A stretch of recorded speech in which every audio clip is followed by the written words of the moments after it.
আমার কাছে মনে হয় যারা আমার সাথে সাথে আছে, আপনি যেটা বললেন সবাই অনেক বয়স্ক, আমার কাছে মনে হয় আমি সবার বয়স্ক এবং সবাই এরা বাচ্চা। বিশেষ করে এই যে এই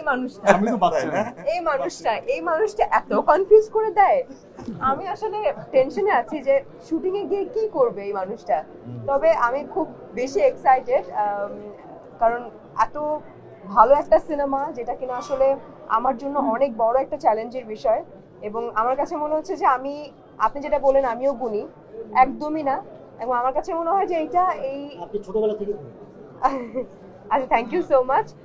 কিন্তু মনে হচ্ছে এই সিনেমা করার পরে তখন আমার মনে হতে পারে যে না, ঠিক আছে, আমি গুণী এবং আমি কিছুটা হলেও অ্যাক্টিং পারি। এর আগে যত কাজ করেছি সব ঠিক আছে, ওগুলো সব ভালো কাজ, কিন্তু এই কাজের পরে আমার কাছে মনে হয় যে আমি আরো বেশি নিজেকে প্রুভ করতে পারবো।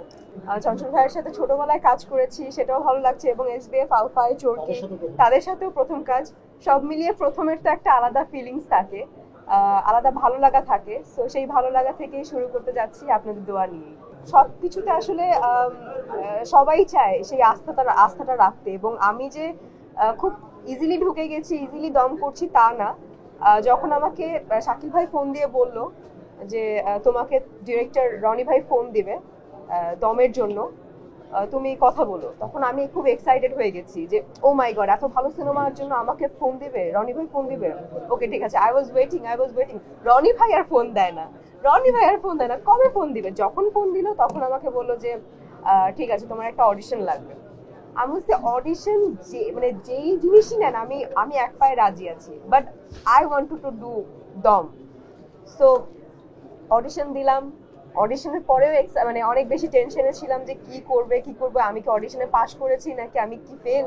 বলবে যে না, তোমার অডিশন ভালো হয়নি, তুমি তোমার সাথে অন্য কাজ হবে, এই প্রজেক্টটা থাক। তারপর অডিশনটা 3টা ছিল, একদম কোনো কথা নেই, খাবার দাবার অফ।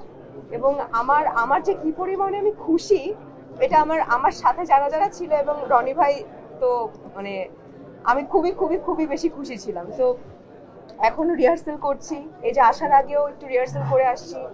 তো জার্নিটা আমার খুব ভালো লাগছে, খুব বেশি ভালো লাগছে।